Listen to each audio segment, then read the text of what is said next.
ছেলেরাও মেয়েদের নামে যৌতুক মামলা করতে পারে। শুনতে কেমন শোনা যায়? বিষয়টি অনেকেরই অজানা।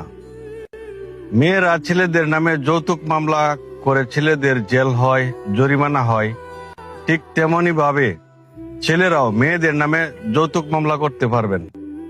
যৌতুক নিরোধ আইনে স্পষ্ট বলা হয়েছে, যৌতুক নিরোধ আইন 2018 এর 3 ধারা বলা হয়েছে, স্বামী যদি স্ত্রীর কাছে যৌতুক দাবি করে অথবা স্ত্রী যদি স্বামীর কাছে যৌতুক দাবি করে তাহলে যৌতুক আইনের 3 ধারা অপরাধ করেছে।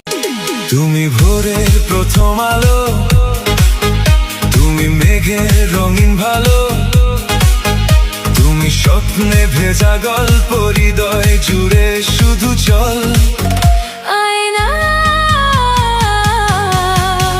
তুমি আমার আয়না।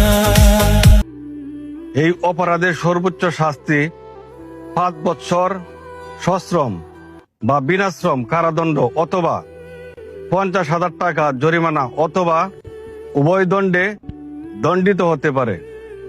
কোনো মেয়ে যদি অনৈতিকভাবে তার স্বামীর কাছে বলে আমাকে দুল বানিয়ে দিতে, গলার হার বানিয়ে দিতে অথবা যে কোনো গহনা অথবা 1 লক্ষ টাকার প্লট কিনে দিতে বা 10 লক্ষ টাকার প্লট কিনে দিতে, এগুলো আবদার নয়, এগুলো হচ্ছে যৌতুক।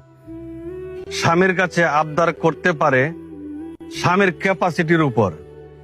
এইসব দাবির কারণে যদি সংসার ভেঙে যায়, বিবাহ বিচ্ছেদ পর্যন্ত ঘটে, তাহলে আপনি মামলা করতে পারবেন।